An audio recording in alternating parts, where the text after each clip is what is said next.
Welcome. We are here with Dr. Diana Agar, Professor of Chemistry at University of Buffalo. The University at Buffalo is our GenTech Customer of the Month.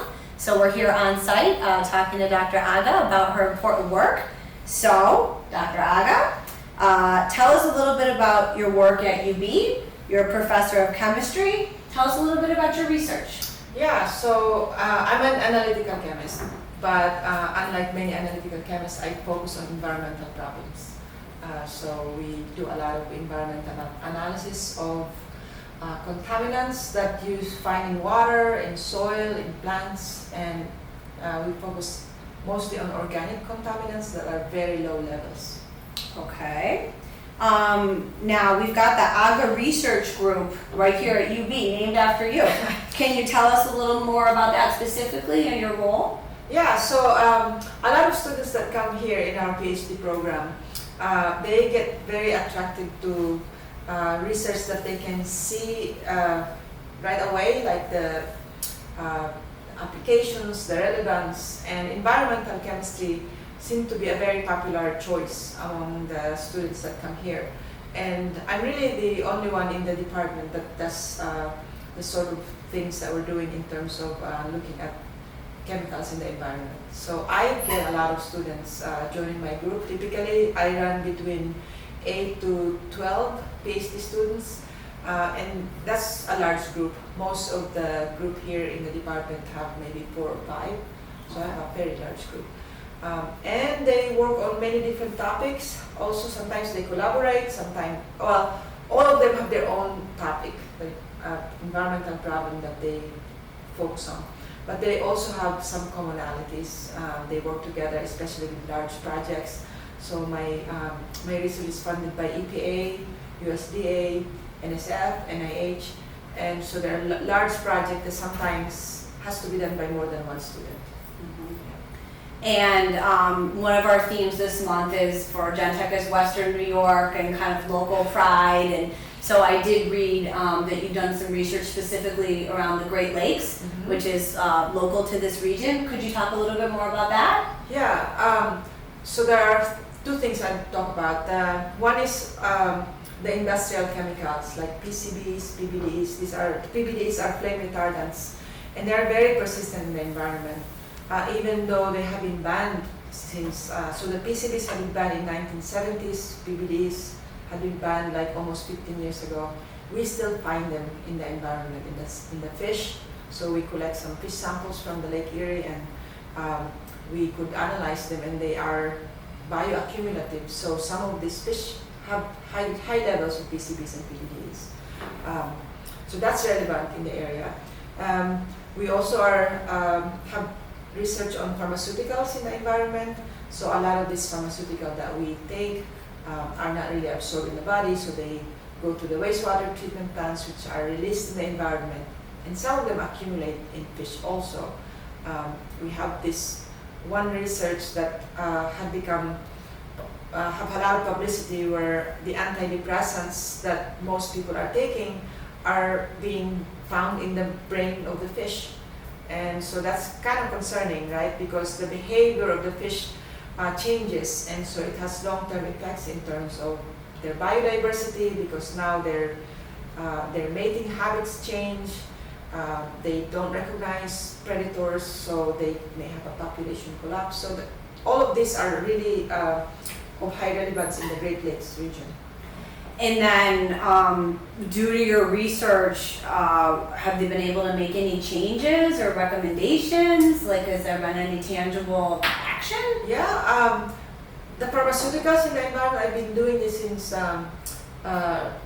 2005, and after several of our publications have been released, there are actually some communities and organizations that sponsor collection of drugs that are unused or that have expired, or if some patients, like cancer patients, have passed, they have a lot of medications that before they would typically just flush in the toilet. Right. But now they would collect them and dispose them properly. So there have been changes. Okay, that's great to hear.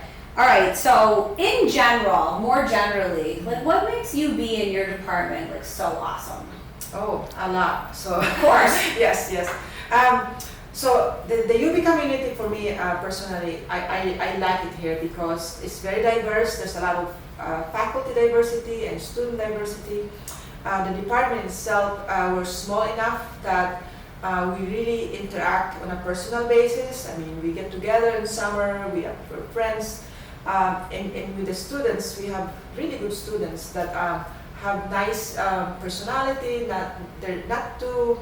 So in some universities, there's a lot of competition. I mean, there is competition here too, but it's a friendly competition.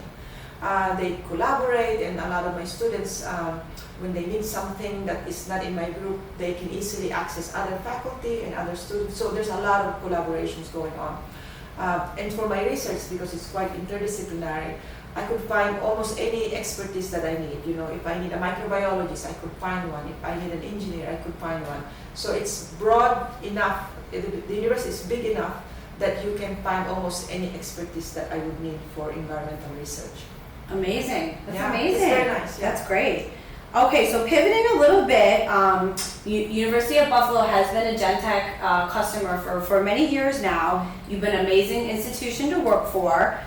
Do you recall what first led you to work with GenTech? Yeah, so when I first moved here, so I actually moved from an industrial position where we were spoiled about getting service contracts from the company itself. You know, if we have an Agilent instrument, we would have service contract from Agilent. If we have Thermo Fisher, we would have, and those are expensive. So when I come here, we have limited budget in the university, so I couldn't afford all those service contracts that are provided by the manufacturing company.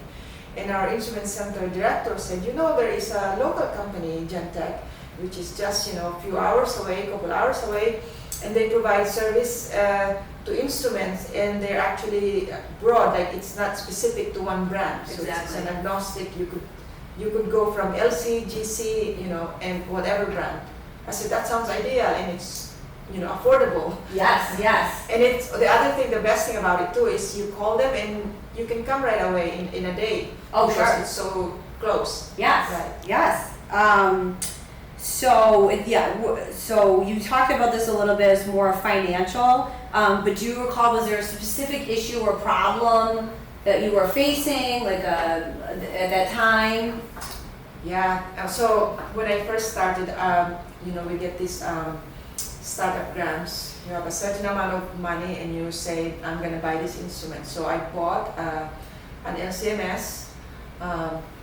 And it had a service contract for 1 year or warranty, and after that the service contract was unaffordable for me, and I just keep, you know, fixing it until it died with the board.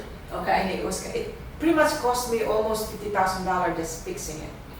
And then I actually talked to your company, and they said, oh, we could sell you this used instrument and service it. And so I just sold my old instrument and got a used instrument, and it's still working until now because you just service it. It's like a service contract, so it's been now going on for 10 years. 14? 10 years. 10 years. Yeah. 10 years this instrument's been running. I hope everybody caught And that. actually sometimes when I publish using, you know, putting the brand, and they look at my publication like, this is a really old instrument, you're still running it? Yeah, it's still working. Yeah, you're still getting accurate results. I have the So. sensitivity I need, it's still working, why not? Yes. That's what we're always trying to say. So Yeah. It's wonderful to hear. So what's your favorite thing about working with GenTech Scientific? So the technicians, they're very friendly, they teach my students. So that's always something I tell my students. When the technician is here, make sure you ask them questions because you will learn. Because really when you go for jobs, it's not just the science. You need to be technicians too yourselves. And they've been the technicians from GenTech are very nice in terms of dealing with students, teaching them basic things. So that's one reason. And the other thing is, again, as I said, the distance. You know, you can call, and sometimes over the phone they walk you through.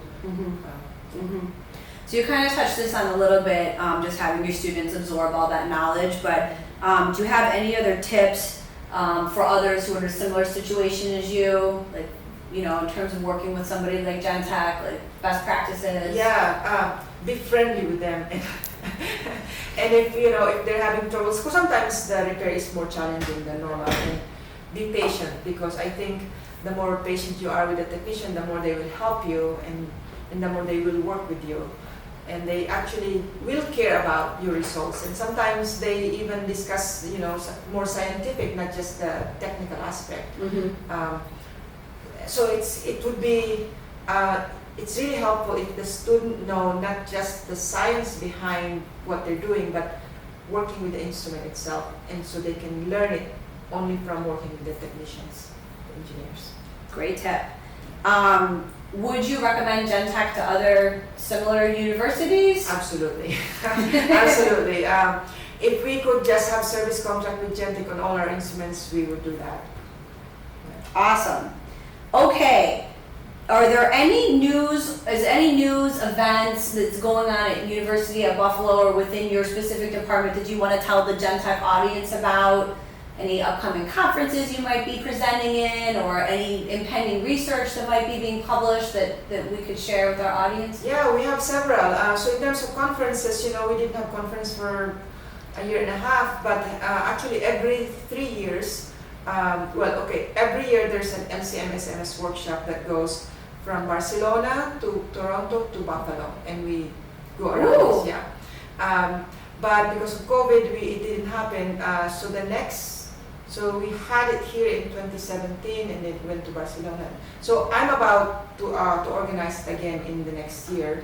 But what's happening now in Toronto, they're sponsoring it, and they're gonna have it in person, hopefully. But the big national meeting we're preparing is the ASMS, American Society for Mass Spectrometry. It's a very good venue for students and researchers that do mass spectrometry. Okay. So something to keep on the radar, anybody in the mass spec world. Okay. I think that was all of our basic questions, but now we have an exciting lightning round. Okay? So this is where we get to know you, Dr. Aga. So I ask you a question and you just have to answer it. Okay, ready? We've got 10 questions. Okay. Here we go. Early riser or a night owl? Both. You can't do that. Really? I wake up at 4 a.m. and I sleep at 1 a.m. Okay, we'll count that. We'll give an exception here on this one. You can ask my students, because sometimes they get text messages or email at 2 a.m. Okay. So then you might have to say both for my next question. Coffee or tea? Oh, coffee. Coffee. All right. Dogs or cats? I have 2 cats, not by choice. But actually, I'll just buy my daughter. But I'll do cats because they're easier to maintain. Okay. Beach or the mountains? Beach. I'm from the Philippines. That's right. Okay. Tropical. All right. Book or movie? Movie. A movie? I read enough of the scientific magazine. I want to rest. Enjoy. Okay. Garlic or onions? Garlic, definitely. All right. See, it's quick. Yeah. I know what I want. See? Yeah. You're doing great on the lightning round. Okay. Big picture or detail oriented? Oh, big picture. Big picture. All right. Country or city? Ooh, city. City. All right. Chocolate or vanilla? Twist. All right. We've had a couple doubles here in this lightning round. Okay. And our last question: would you rather go camping or spend the night at the Ritz? Ritz. Me too. I like to camp. I grew up poor, so I feel like I've been camping all my life.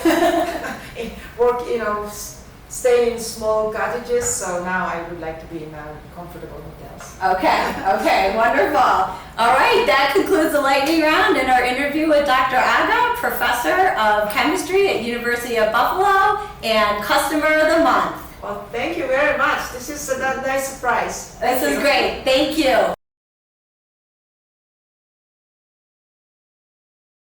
So, Dr. Aga, in recognition of being Customer of the Month and all the important work that you do, GenTech Scientific would like to make a donation to your scholarship fund for your students to apply for their research or for travel or for grants. So we're going to do that for you. That's really awesome. Yes, and on behalf of GenTech Scientific, we want you to continue continue your research and your important work, so it's our pleasure. That would be much appreciated. You know, I was the director of graduate studies for 6 years, and one of the challenges for our students is they're not able to go to attend national meetings because the registration fees are expensive, the travel is expensive. So this will help them a lot. Okay. Thank you very much. Thank you. Yay!